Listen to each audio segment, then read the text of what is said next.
links in the description. This is an ongoing case. So this is a little bit more information that's come out over the last couple of days. There'll be more information that comes out over the course of time, no doubt. Condolences to the family concerned.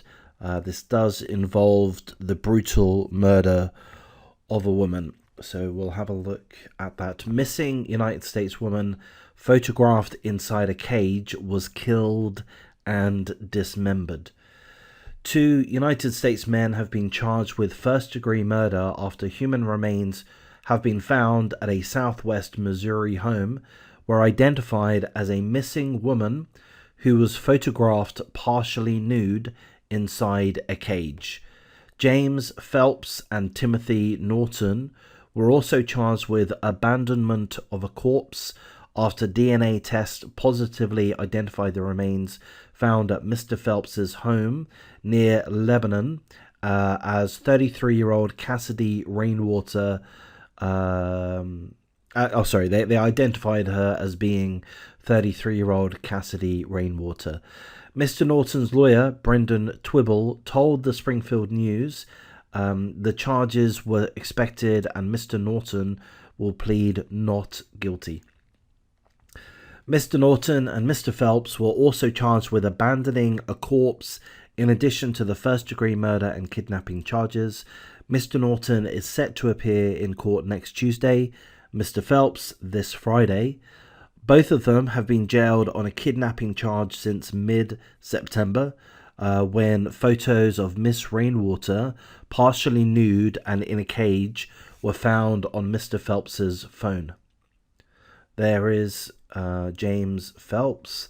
There's the victim, Cassidy Rainwater, who was reported missing and unfortunately subsequently has been found to be murdered. Dallas County Sheriff Scott Rice said on Wednesday that the 7 photos also showed Miss Rainwater's body on a gantry crane, which is commonly used for deer processing, where she was disemboweled and dismembered before her body was placed in a bathtub. Some remains were found in a freezer. Mr. Rice, the Dallas County Sheriff, said that Mr. Norton told investigators that Mr. Phelps asked him to help kill Miss Rainwater while she was staying at Mr. Phelps's home. He said he held Miss Rainwater down while Phelps put a plastic bag over her head and strangled her. Sheriff's deputies were contacted in August by a woman who said Miss Rainwater hadn't been seen since July, and Mr. Phelps was the last person she was seen with.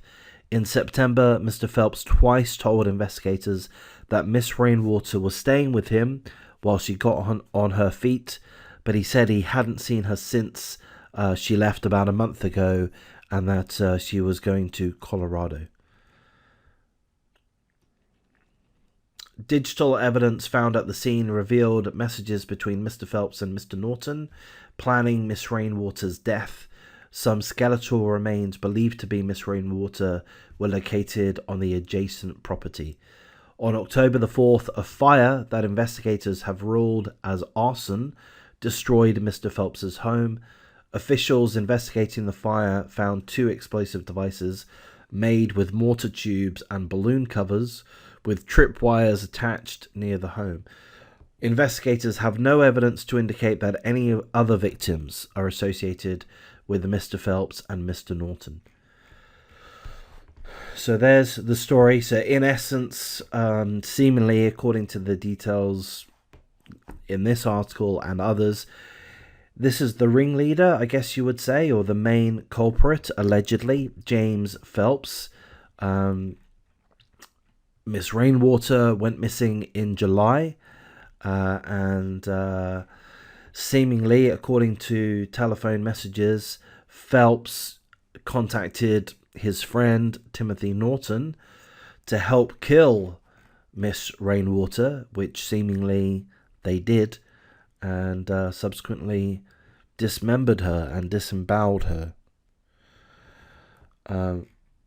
So that being the case, it is an ongoing case, so we perhaps shouldn't do too much speculation. But that being said, it seems pretty clear, as far as the evidence that's been presented so far, that James Phelps is guilty of murder, in my estimation, for whatever that's worth, and it's not worth anything, as is Mr. Norton, and as such, they both should spend the rest of eternity in hell. I hope they do. And condolences to the family of Cassidy Rainwater.